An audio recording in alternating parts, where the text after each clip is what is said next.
Hello, Allie. Hello, Melissa. We are back. Um, and this is Liverpool, USA, a podcast with two best friends talking. I forgot our I intro, to be know. I'm honest. I'm like, just what is reading it. that? It's a.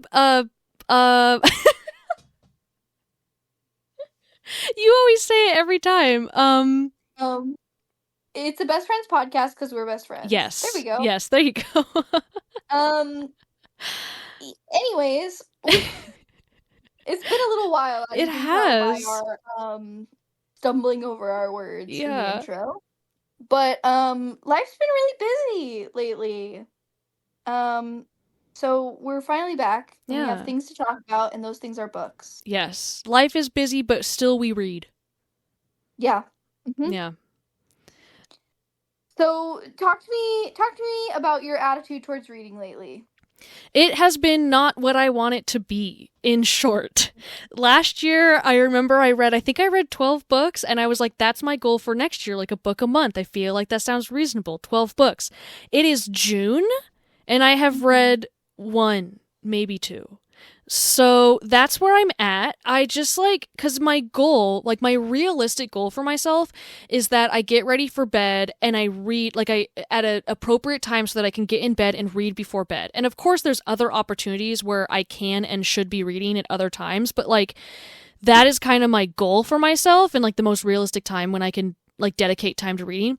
And I just I mean, this is a whole separate issue, so I won't go digress too much, but basically I need to fix my getting ready to bed sleep schedule because it's like Yeah. every day I get in bed finally and then I just don't feel like reading.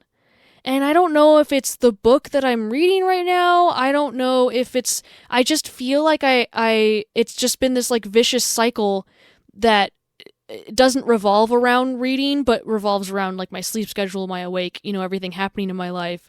That is Sure. just Yeah. like not.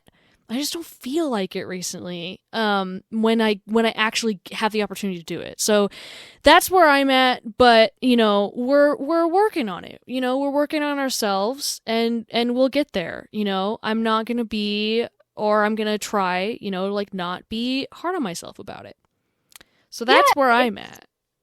it's gonna be like a non-linear progression. I think Yeah. truly the biggest thing that made me better at reading and reading more and figuring out how to like incorporate reading into my life more was realizing that reading is a habit more than it is anything else, Mm-hmm.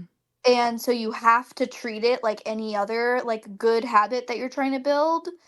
And sometimes that means you have to do it when you don't want to, and sometimes that means that you have to give yourself grace when you mess up and don't do it, and like not let that sort of put you in this mindset where you're like, well, I never read before bed, so now I can't ever, Mm-hmm. like you have to keep trying every day, even if you fail at it every day. Yeah. And that's how you build habits. And it's hard to feel like reading is a habit, because I feel like for a long time I thought of it as like either a form of entertainment, which it is, or a like thing that I should just do because I want to do it and I have to like figure out how to want to do it. Mm-hmm. Um but instead, and then I made this really clear switch when I like decided like, no, I'm going to stop being in the habit of being on my phone all the time, and I'm going to start being in the habit of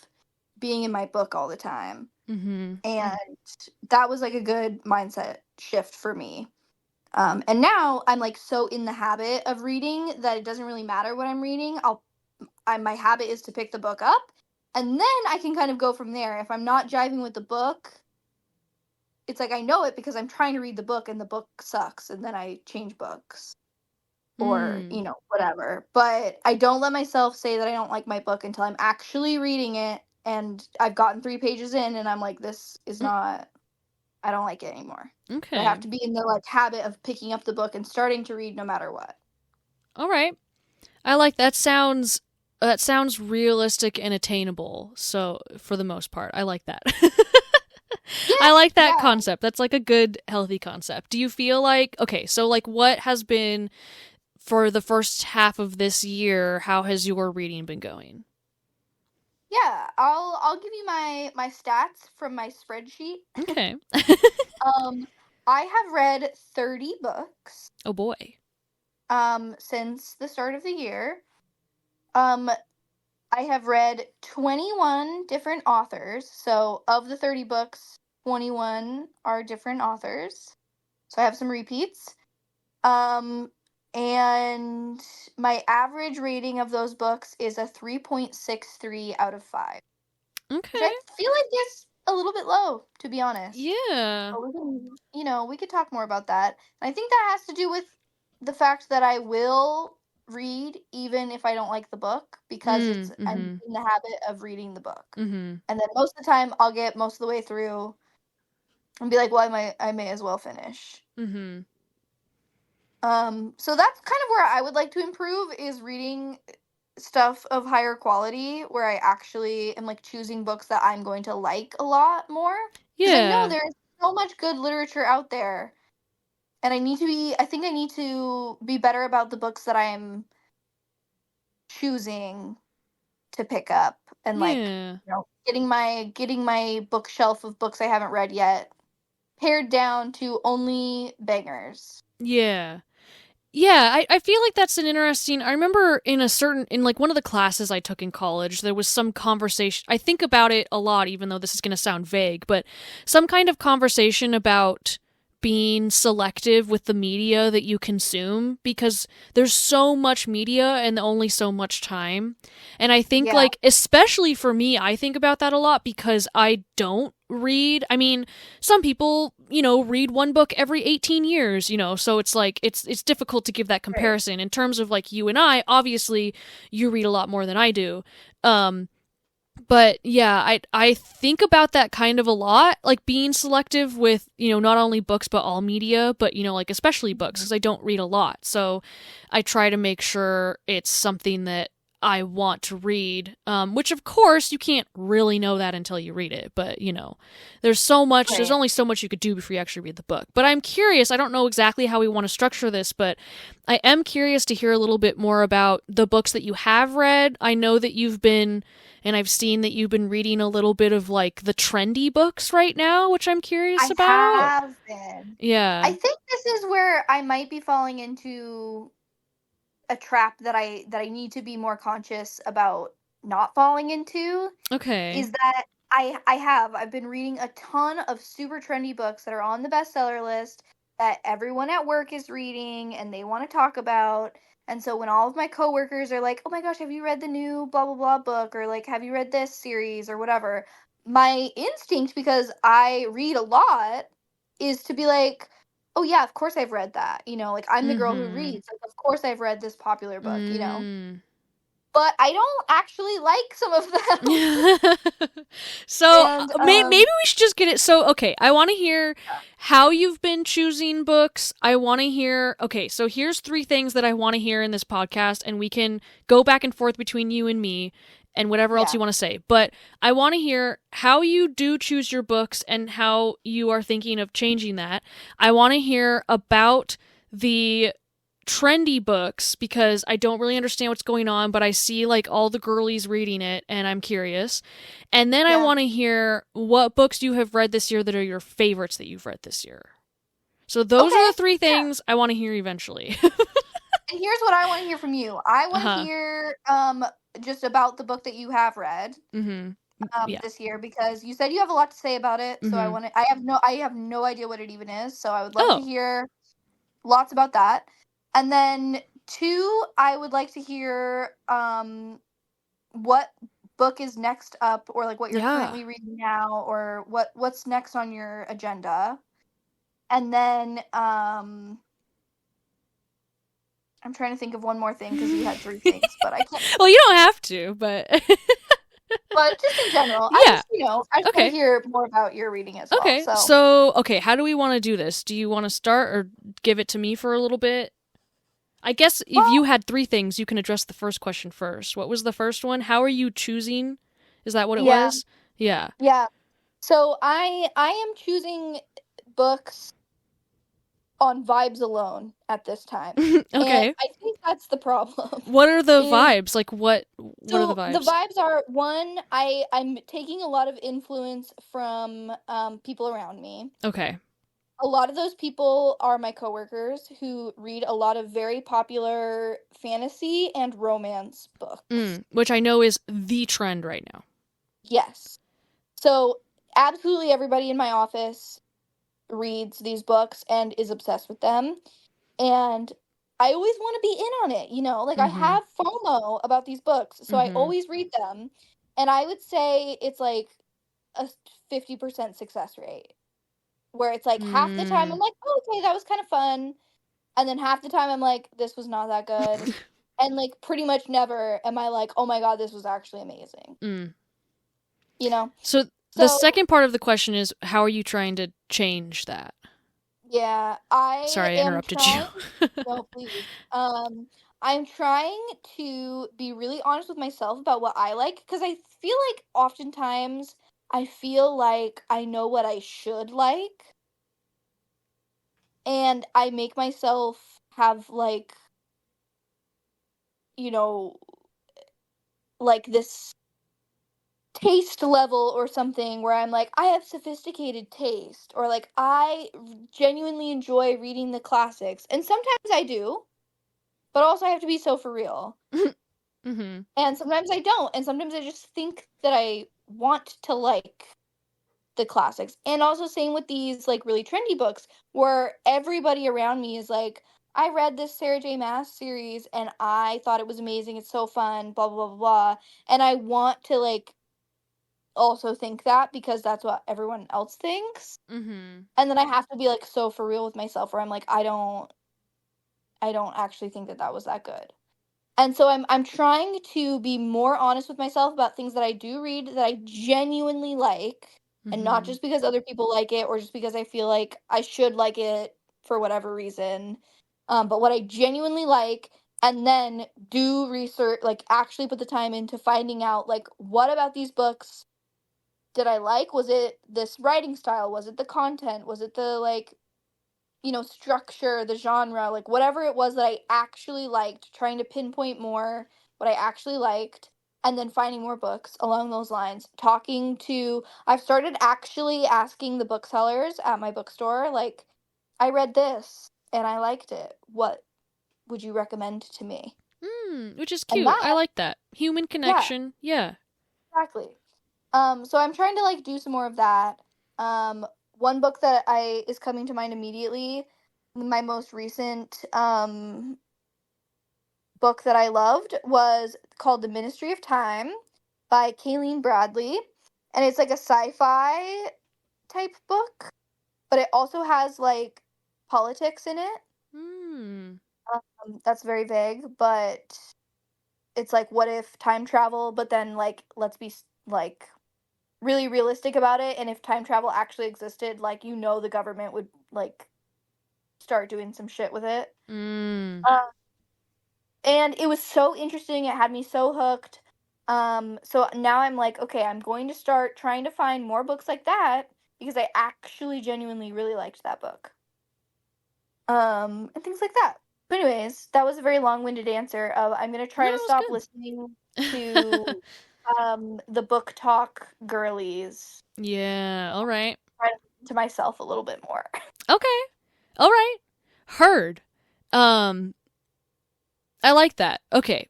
For the sake of like I'm acknowledging your answer but moving on. um, Yeah. Yeah. so my first one was the book that I read this year. Okay. I Yes. I I might have finished another book according to my Goodreads. I finished a second book like at the very very beginning of this year, so I'll say it. I don't really remember.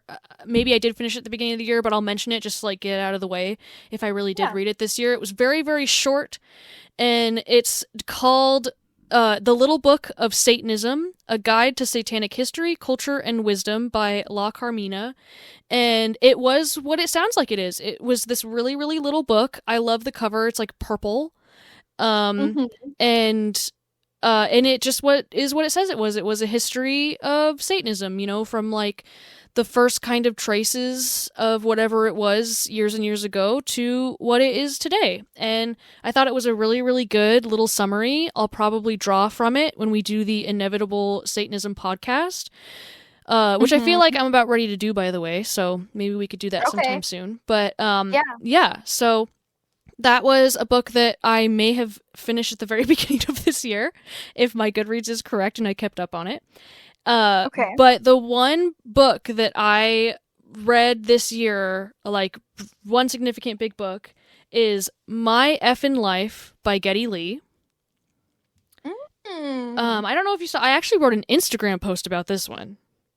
You did? Because I thought maybe he'd see it and he didn't. You did. Yeah, I was like, I have no idea what book it was, but I actually do remember that. Yeah. It's a memoir by the bassist and vocalist for Rush. I know you are familiar with Rush. My dad's favorite band.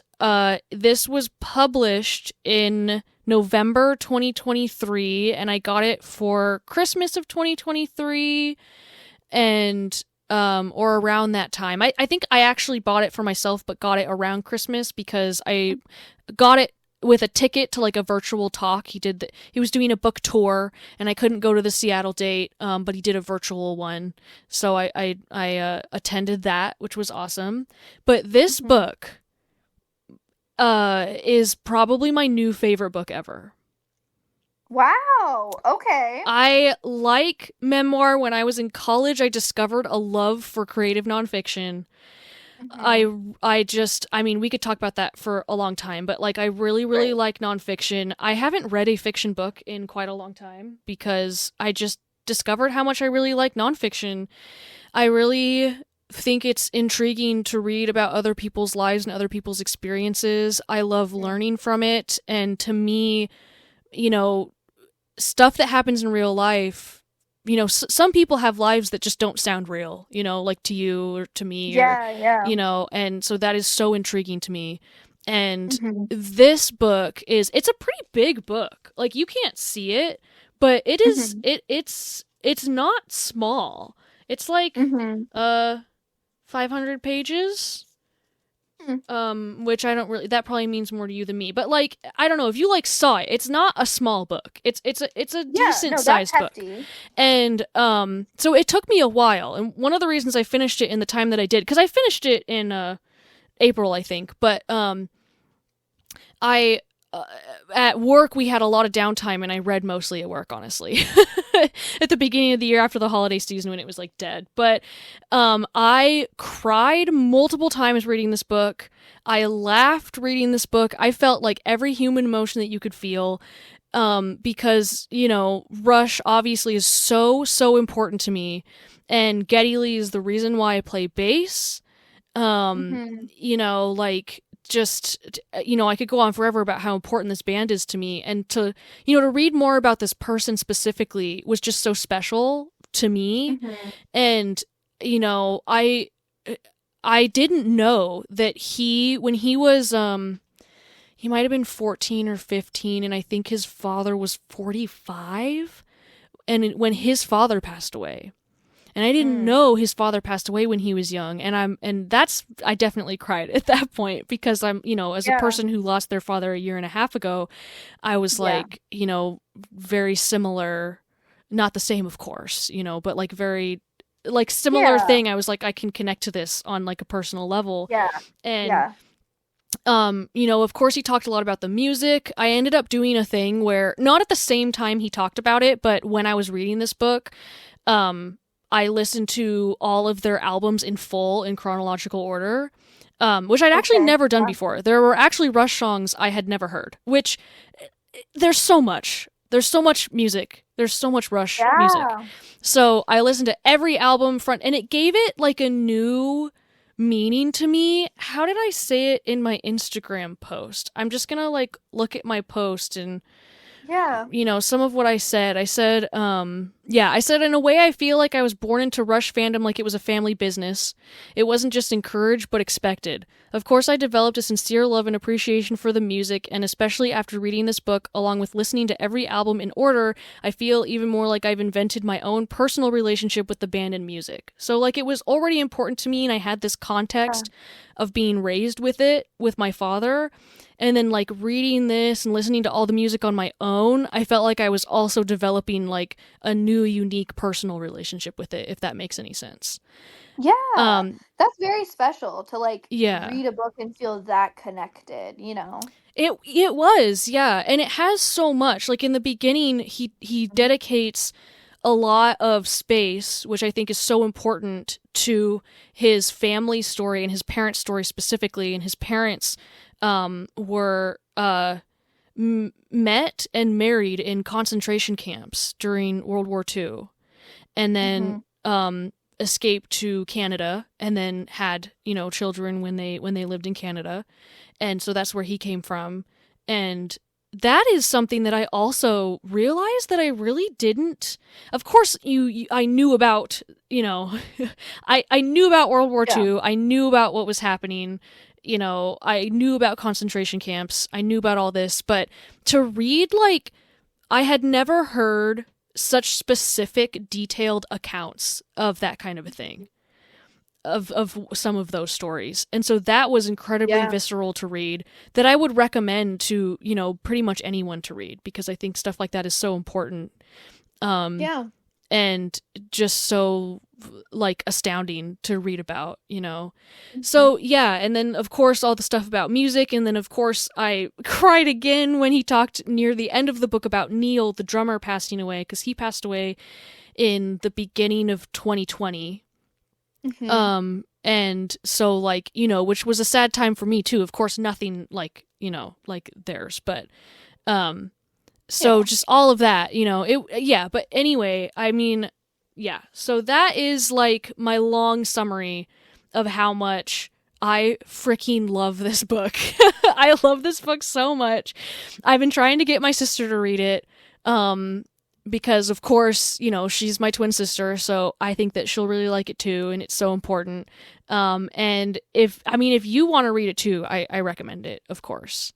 I Yeah. recommend, yeah, because of course, it helps if you're a Rush fan to read the book, Mhm. but I think just, like, also as a story of a person who is interesting, I think it could Mhm. be enjoyed by people who are not just Rush fans personally. So, yeah, Okay. that is the one Yeah. book that I read this year, Wow. but it was a big one. That is it. Yeah. That is a big one in more ways than one. Yeah. But yeah, it's interesting. I always feel like I really like to read nonfiction, and I do. But then I remember that you literally only read nonfiction. And then I remember that I am not as much of a nonfiction girly. I guess so. Yeah. I mean, it's my degree. Well, my Yeah. my degree is creative writing, but my focus was in creative nonfiction. So yeah, Yeah. that's how much I really discovered my love for it. Is, yeah, yeah. I was just looking when you were saying that. I was like, I wonder how many like memoirs I've read this year. One. I've read one Oh, okay. memoir and one other nonfiction book. Wow. So otherwise I've only read fiction. So I think, yeah. I do think too that like in order to really appreciate a lot of nonfiction, you have to read it a lot slower. And you have to sort of like let it, you know, sink in and really like appreciate the fact that you're reading about something that really happened. It's not Yeah. just fiction. Like it's not Mhm. something that somebody just created. This is somebody's real life that they're putting on the page, or like this is Mhm. like a real event that someone has put a bunch of time into researching and fact checking and you know putting into a way that is like pleasant to read as well, or like at least comprehensible.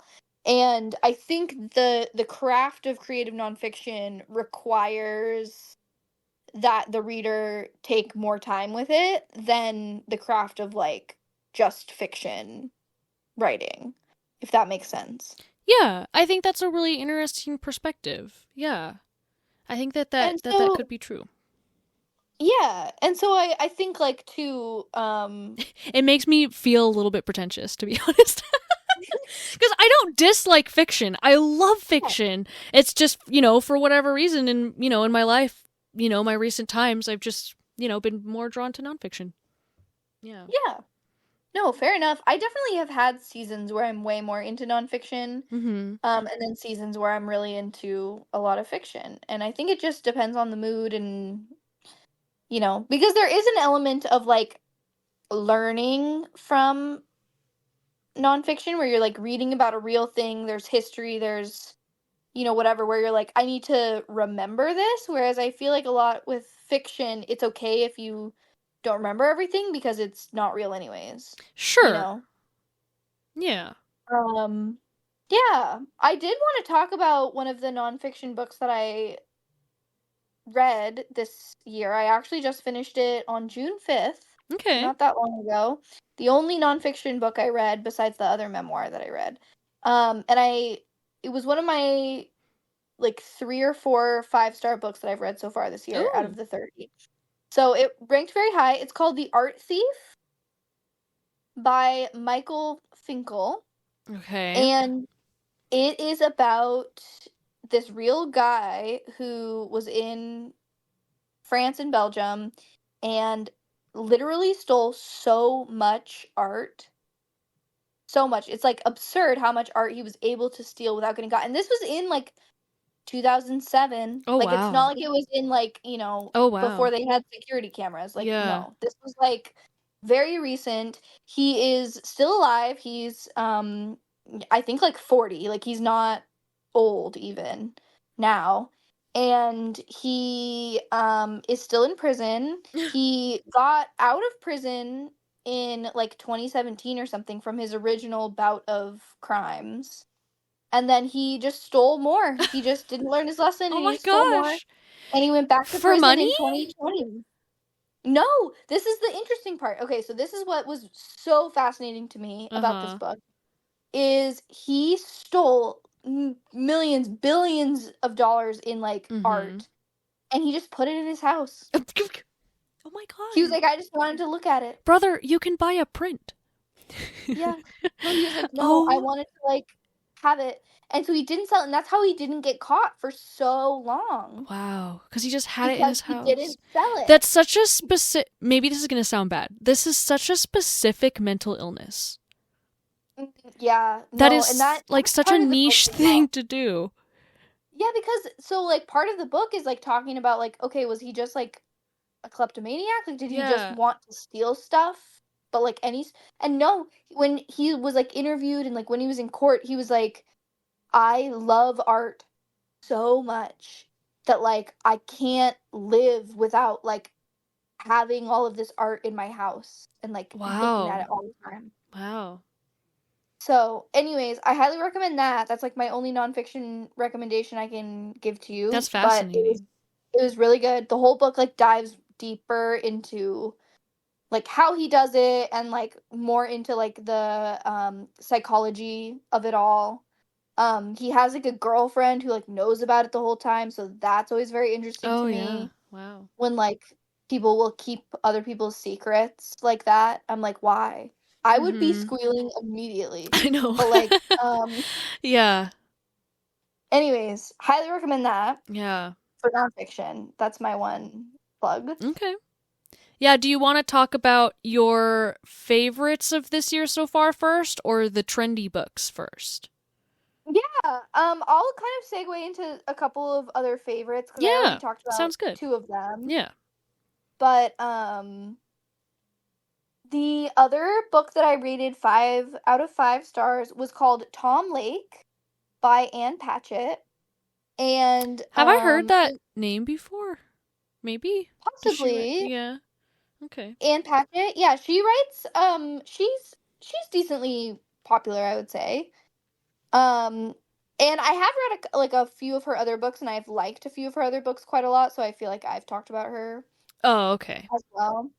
But Tom Lake by Anne Patchett was the second book I read this year, and it is about theater, and it's about COVID, and it's Oh. about an orchard. And all of those three things seem like they are not related, but in this book they are very related. It's about like family dynamics, and like it's a mother telling her grown children the story of like this one like lost love of her like young adult life and all that came with that, and she's telling it to them when they're in lockdown for COVID. Hmm. And so it was one of the first books I've read that has had COVID be a part of it. Yeah. um and I thought it was so well done. I thought the whole story was just amazing, but also like the way COVID was like integrated into it. It didn't feel like cheap, you know? It wasn't just like, "Oh, we're going to like make this in 2020 so that it's like COVID." I don't know.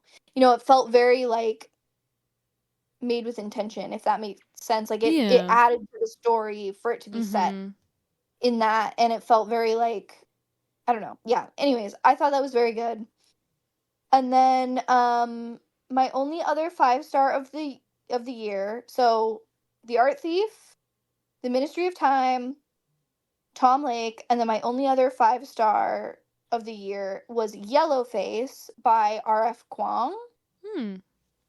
And this is a book about um it's very like absurd. I guess it has sort of this element of like absurdity, which kind of makes it funny a little bit. But it's like about the publishing industry and about like cancel culture, Okay. But but it's it's fiction. a It's fiction fiction. story? Hmm. Okay. And yeah, I thought, and it's sort of about race and how I mean it's like cancel culture and race very interconnected. Um and anyways, I thought it was brilliant. Like I Yeah. truly that's probably my favorite book that I've read so far this year was Okay. Yellowface. It sounds like Um, something that could be super difficult to write in like a a constructive successful way. Like that sounds like something that could go south really fast. You know what I mean? exactly. Yeah. Exactly. And I think that's why it was so brilliant is because it's a book about cancel culture that Mhm. is begging to be canceled. Mm. But I mean she does a great job. R.F. Kuang is I've read a couple of things by her. She is so smart. I just know that she is so smart. I've heard her speak a couple of times, like I've watched interviews and things, and you can just tell. You know what I mean? Like you can just tell she's so smart. Mhm. Yeah. And so she plays it super well. It's why the book is amazing. Is that she puts together a book and it's totally a piece of fiction, but it calls on reality just enough where you're like, I know what you're saying, Mhm. but this is just fiction. It's just an absurdist little fiction book. It's all pretend. But then you can like really understand what she's actually trying to say. I like that. It's Um like kind of like a commentary almost exactly. set Yeah, in fiction. it's definitely a commentary on race, on cancel Yeah. culture, on the publishing industry Makes and me how think of like Animal Farm. yes, It's yeah. like this is a fiction story, but it's also a commentary on culture and stuff. Yeah. Yeah. Yeah. So that was great. We read it for my book club. That's the only other thing I wanted to talk about Oh. is I have consistently been attending book club. Oh my gosh. Which is great. And it's with a bunch of the girls that used to go to Western at the same time as me for grad school. Most of them like did grad school a year or two after me Hmm. because there was only one other woman in Mhm. my program when I went. But yeah, so it's like all the girlies from like the 3-ish years that I was there, and we all do book club and we take turns picking a book, and they're all like somewhat aligned in what genres we like to pick and like what types of things we like to pick. So it's always a good mix of things. and like usually I'm like at least gonna like it at least a little bit. Mm-hmm. And my friend Nicole, who I'm very close to up here, she was the girl I did go to grad school with in the same year as me, and we're still very good friends and stuff. It was her pick for book club was Yellowface, and Wow. it was Smart. incredible. We know she's smart. Yeah. So yeah, those are my top books that I've read so far this year. That's Yeah, awesome. I guess that's everything I have to say about that. All right. That's awesome. Please tell me what's Yeah. on deck It for all you. made me want to like read them all. Good. So, yeah. We'll have to do so I don't know, we'll have to maybe set up in the future some kind of like book swap thing or something. I think that would be so cute. I would But love that. I would love to yeah. like each recommend a book to each other Mhm. and then read it and then like talk about it. Mhm. I love that I would idea. love that. Yeah. But anyway, we'll talk more about that later, I guess. But yeah, so Mhm. the books that I'm reading right now, after this book, I just have so many books that I haven't read, and I don't really have like a set, list of ones that I want to read in a certain order. So like after this one, I actually got a book from Kelsey. Last time we went over to see Kelsey and Langston, it's been so long now. We need to go see them again, of course. But I mean, someday I'll have to because I have Kelsey's book. But I remember talking a lot about when I was there. We must have talked a lot about writing and like how, Mhm. like we haven't written or we want to write or, like that kind of a thing. And so she is letting me borrow, and you might know what this is because apparently it's pretty popular in writing circles, but maybe you don't. I don't know. It's called Writing Down the Bones. Have you heard of Hmm. it? I actually have not. No. Okay, the subtitle is Freeing the Writer Within. It's by an author called Natalie Goldberg, and it's been out for quite a while now. It was first published in 1986, it looks Oh, like. okay. And so it's interesting because it is I've only just began reading it, so I'm not very far into it, but what it appears to be is a collection of this woman's musings on her own writing and her practices behind writing and Mhm. motivations and like how to write and how to get yourself to write and practices for writing. And it's really interesting because it mixes like this is how I do this thing and this is how I recommend doing this thing, and also just kind of like personal musings, I guess, if that makes any sense. Okay. She's a very well educated person, very talented writer. Sounds like she did a lot of workshops. She's practiced in Zen meditation, so she has like a very interesting it's not just about writing in the modern day. It's like Right. writing and these are the ideals and things, how her brain works and how she thinks about things and how she takes like really old practices about doing a task, any task, and applying it to writing.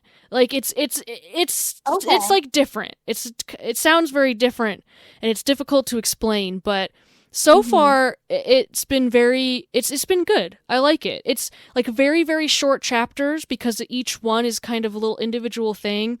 Um that it's not like a story, It's not Right. quite like a textbook. I wouldn't call it that, but it's somewhere in the broad, realm of Yeah, textbook it's short story. educational Yeah. in some way. Yeah. Yeah. So I began reading that. I haven't gotten very far, and since it is something that I feel like it takes a little bit of brain power, because you're learning something. Right. Yeah.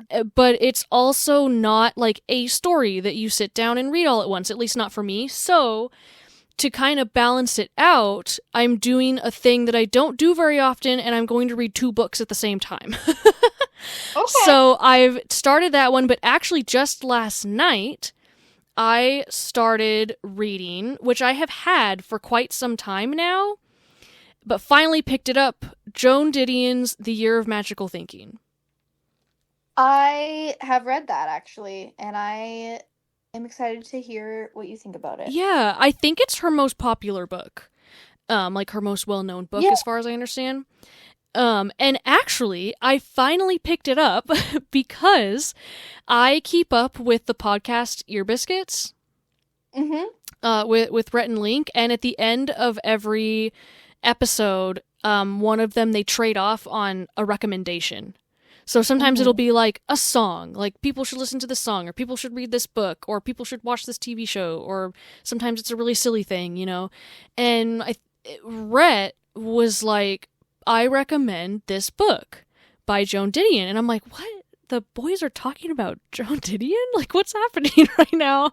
And Yeah. it was because he said he listened to it as an audiobook and he needed just like a shorter book to listen to for something, you know, that he was doing, and it was just like on, you know, whatever audiobook thing he listens to, like recommended or whatever. So he just listened to it and he's like, I recommend it. I'm like, well, dang, now I gotta finally read it because he brought it up again and reminded me of it.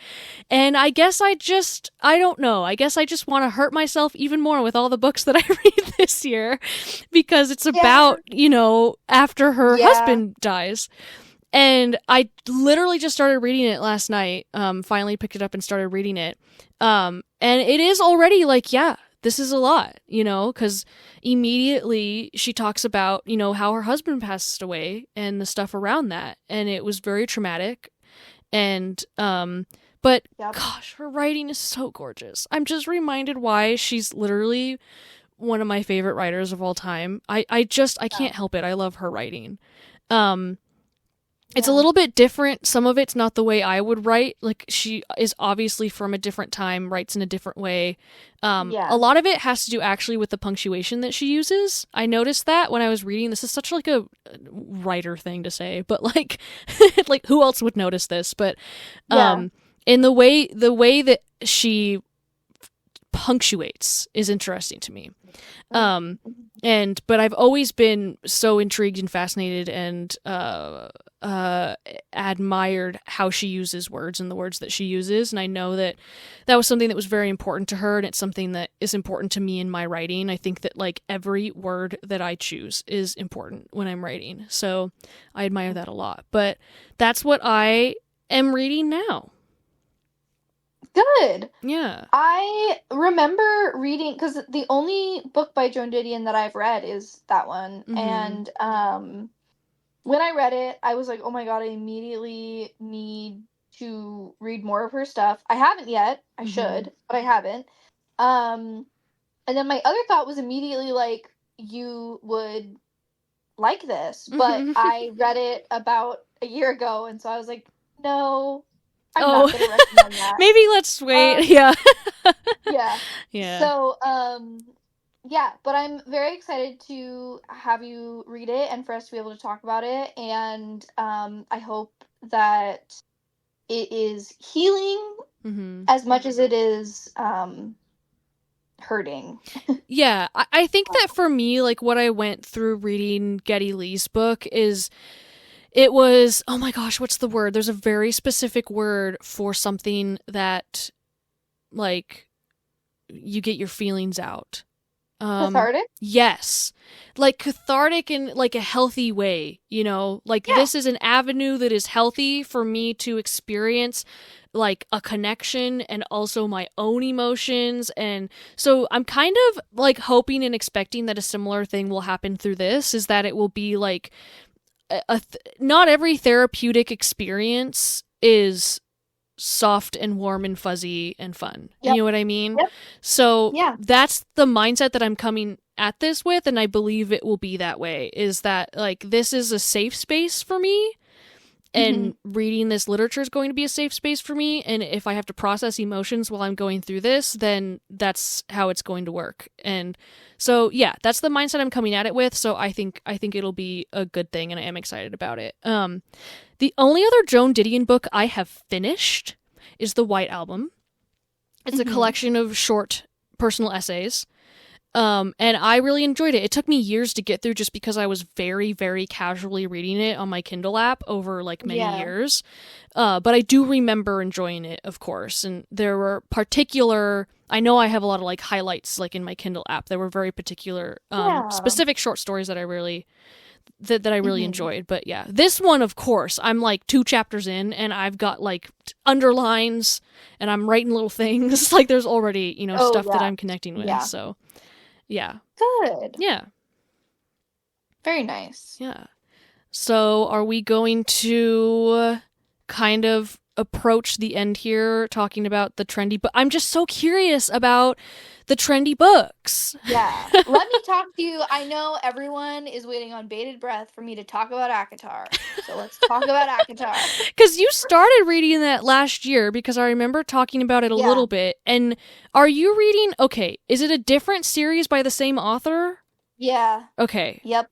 Okay.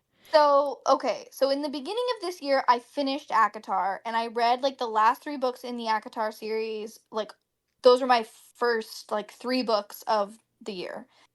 How Um many are there? five, Five. five. Okay. But they're all like 800 Yeah, pages. I know they're big. Yeah. Okay. So I read those and I was like, okay, it's done. I'm free. I'm gonna read some other stuff. And I did. I read lots of other things.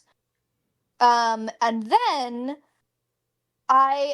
okay, I liked ACOTAR okay. Oh, I all think the right. beginning of the series was bad. The beginning of the Oh, series was like actually I was like, this is not which good. I've By heard, the actually. end, Yeah. yeah.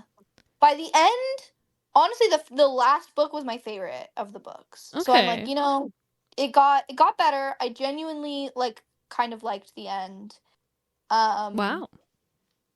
and it is fantasy romance. So like if you don't want to like read about fairies and you don't want to read about like a romance plot, like it's not for you. But I ended up liking it and I thought it was cute and I thought it gave me like Lord of the Rings vibes, kind of. And then it also gave me like Twilight vibes. But like All imagine if like right. Lord of the Rings and Twilight were like mixed together. Okay. From what I've heard, that kind of makes sense. Like from what I've Yeah. heard about how it is. Okay. Yeah.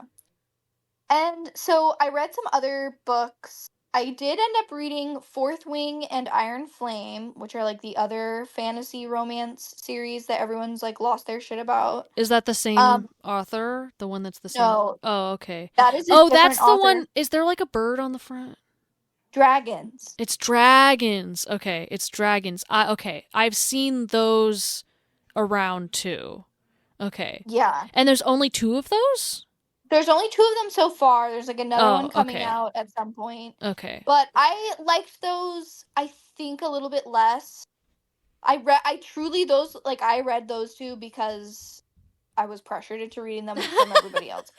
I do think that the dragons are very cool, but the actual like plot has like a lot of holes in it. If that makes Mm. like there's just a Mhm. lot that I'm like if this was like written really really well, I would be really into it Mm. because like the idea is really good because it's like dragons and like this like war with like dragons. It's very interesting, but the actual execution is just like not that good. Mm.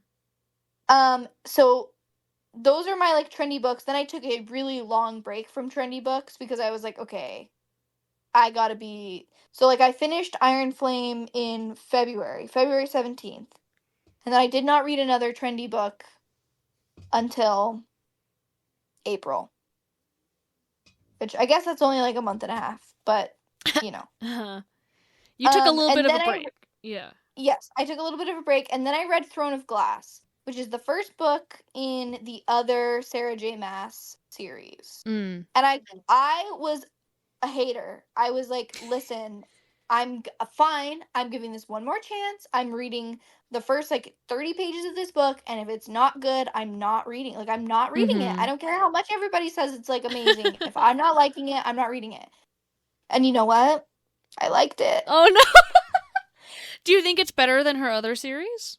Yes. Is this one newer? Like no, It's it's not older. newer. Okay. It's older. So, okay, And what are I need to know because these yes. 3 series are literally taking over our culture right now. I'm not on Yes. TikTok, but I know what book talk is. It's literally taking over the culture. I see girls Yeah. that have not read a book since they were in Yeah. school and they're grown women now and they're reading these books. So, Yes. what is happening? But the question that I want to know right now that I'm wondering is what are the difference and similarities between these books? So we have, I Yeah. know we have a very, like you said, Lord of the Rings meets Twilight. So we Twilight. have romance, we have fantasy, we have dragons. Like, what are the similarities and differences between these 3 series? Yeah, I would say ACOTAR is, if you haven't read I think it is very marketable for people who have not read a book since they read Harry Potter, Yeah. but now you're an adult and you want something that has adult content but also is feels like Harry Potter. I think that's ACOTAR and Fourth Wing. Mm. Like Fourth Wing truly gives Harry Potter. It gives Harry Potter like in a big way, but like with a little bit of sex. All right. And you know what? If that's what you want out of reading, and also I think, okay, let me back up just a little bit. I think if you haven't read a book since you were in like middle school, early high school, or if you've only read like assigned reading since then you have to meet yourself where you're at. And if the last book you read and enjoyed was Harry Potter, you need to start with something like Harry Potter. Mhm. And then you build the habit of reading and then you move on and blah blah blah.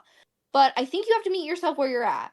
So I do think that ACOTAR and Fourth Wing are really, really good at being series of books that can sweep you up and get you back into reading after you've had a very long break from reading.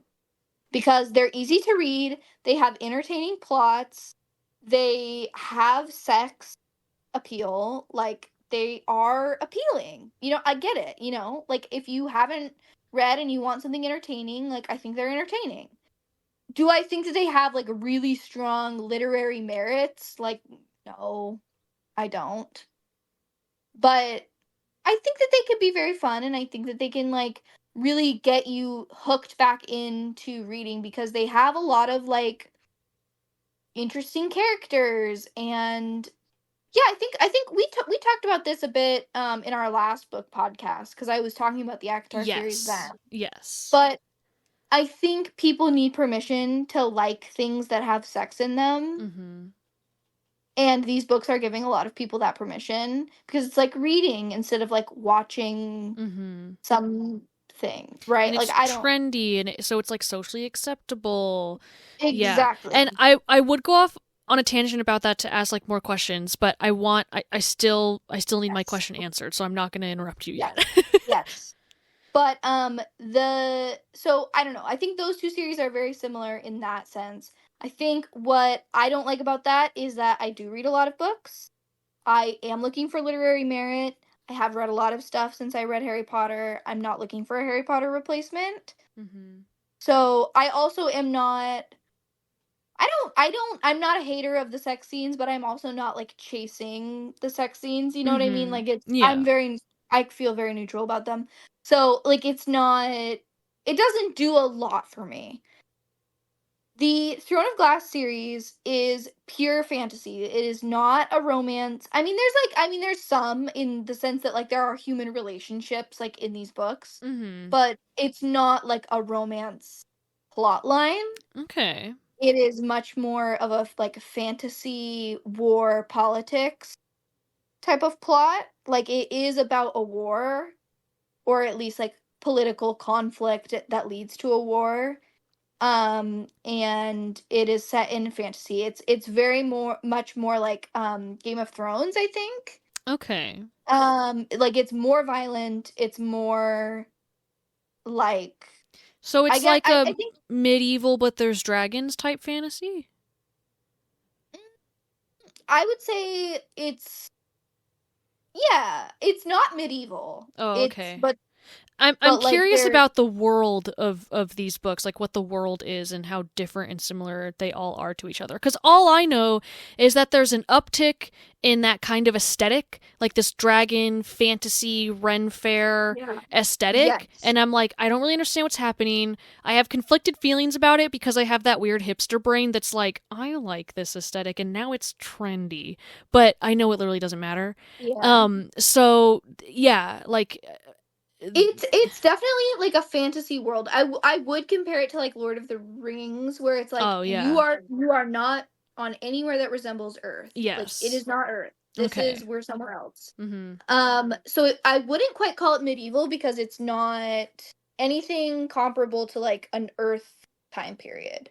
Okay. But it is like human-ish people, or like particularly in Sarah J. Maas's universe, there are humans and there are like fairies, like Oh, fae, but okay. it's not like Tinkerbell fairies. It's Mm-hmm. like fae, where it's like they are human-sized fairies. All right. All right. Um, and so, and there's magic, and there's creatures that are not like anything we would have on Earth. But there are also humans as well. Okay.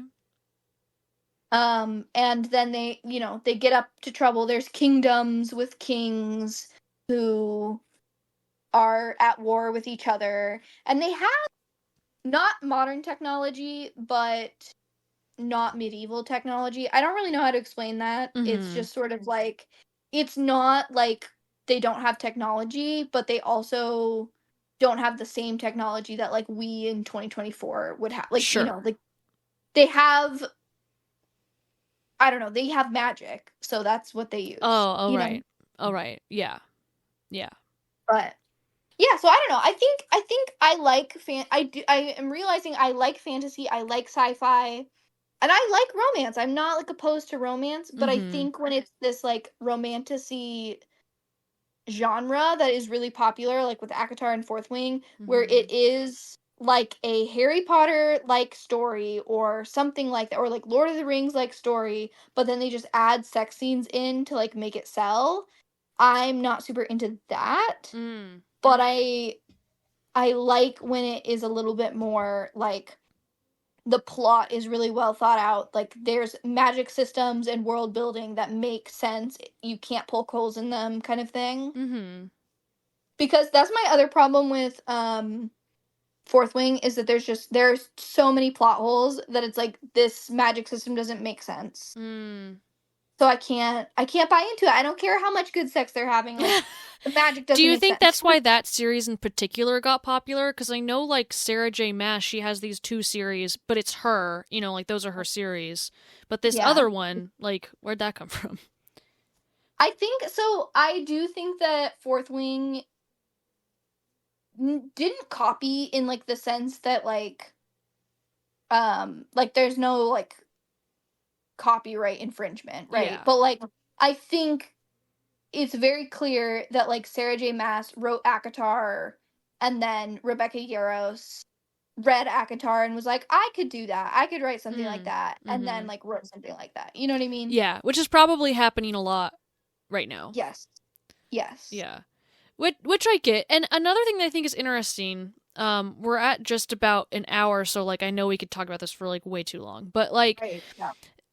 something that I think is interesting that I don't remember if we've talked about yet is that like I I don't know how raunchy these books get. I have not read them. I've not, and again, I'm also like not against it. I just like have not read a lot of books with sex in them. I just haven't, Mm-hmm. partially because I've been reading a lot of like nonfiction and stuff that just doesn't have Right. it. So like I don't know, like Twilight, I feel like was the last fantasy book I read that had sex in it, and I don't even feel like it was that. I don't really remember it being. I mean, I feel like it was kind of a big deal like when you were in high school reading it, but like, I mean, it's I will interesting to say, me how there's this yeah. kind of movement online of these young people who have been, for whatever reason, like a movement of young people that are being very, very overly purist right now. I don't really know where that comes from. I don't know if you know what I'm talking about or if I'm just way too online. But it's interesting to No, I me that do. that is existing at the same time as these books are the most popular books in a long time. So it's Yeah. interesting to me that this is existing at the same time. And I will say that, like, let's take Twilight as an example. Mm-hmm. The sex scene in Twilight is absolutely nothing compared to the sex scenes in ACOTAR. Yeah. And I Like, mean, the sex, immediately you also said plural. We have like one in the whole Twilight series. And right, that's just the exactly. closest thing I could think of a popular book, you know. The ACOTAR series and Fourth Wing both have explicit content. Like, it is describing it in detail Wow. multiple times throughout the books. So it is not like, it's not something that I think like young people should be reading. Yeah. Like, I think Twilight, it's like, okay, you read it in like middle school, and it's like it's very fade to black. Like, Mm-hmm. you Yeah. know that they have sex, but you don't know like what actually happens Yeah. when they do that. Mm-hmm. But in these books, it is like very graphic. It's All like as right. if you were like watching it happen. So, like, Wow. Okay. I think you gotta know that it's not for like young teenagers. Mm-hmm. Like, it's not for them. I do think that a lot of young teenagers read it, and I think that's a separate conversation. Mm-hmm.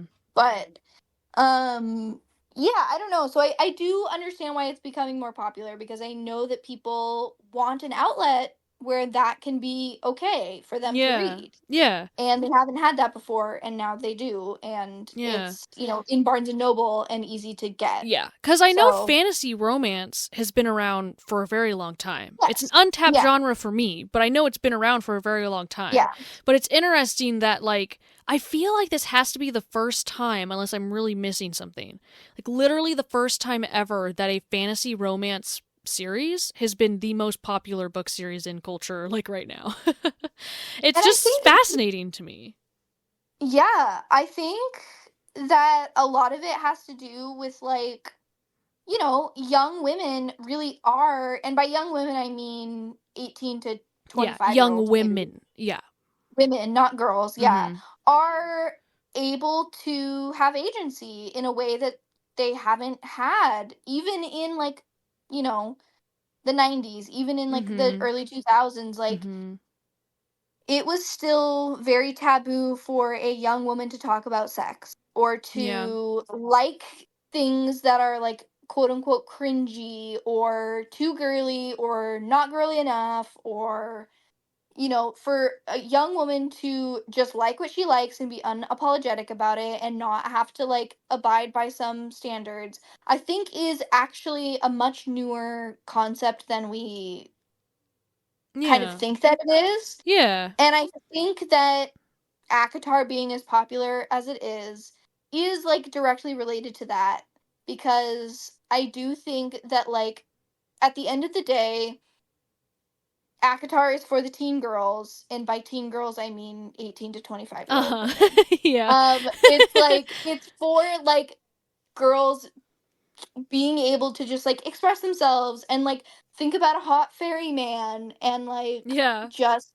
exist and like not care if that makes them like not pure enough, or too girly, or thinking about things that are unladylike, or blah blah blah blah blah, Yeah. right? I think like we're finally at the stage where we can like just kind of let people do that, and it's not that big of a deal.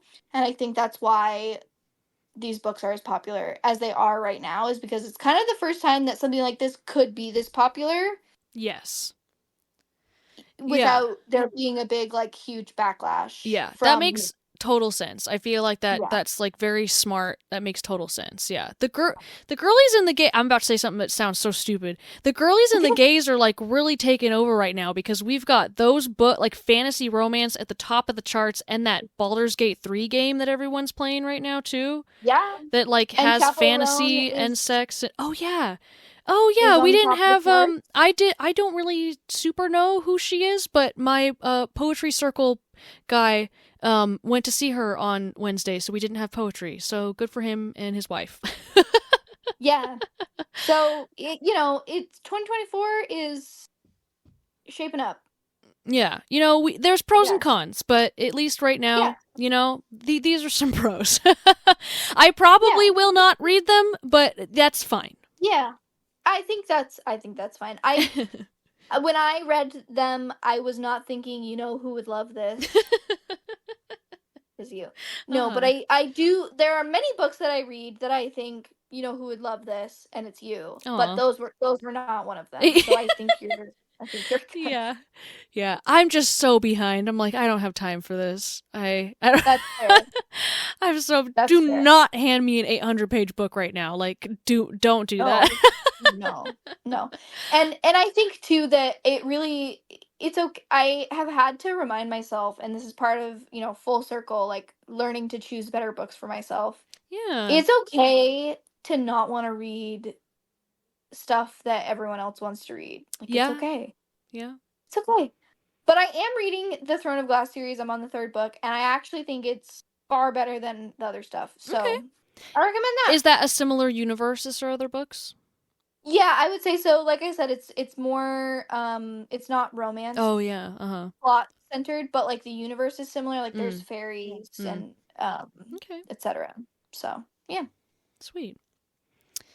Okay. Well, any Well, last thoughts? Any last book thoughts for this half of the year? um, I don't think so.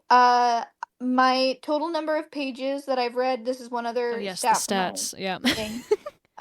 The total number of pages I've read so far this year is 11,914. Wow.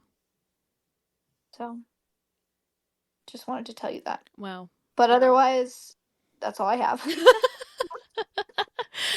You are so impressive to me. That's Oh, awesome. thank you. Okay, well, until next time, Until next time, I love you. I love you too. Goodbye. Bye.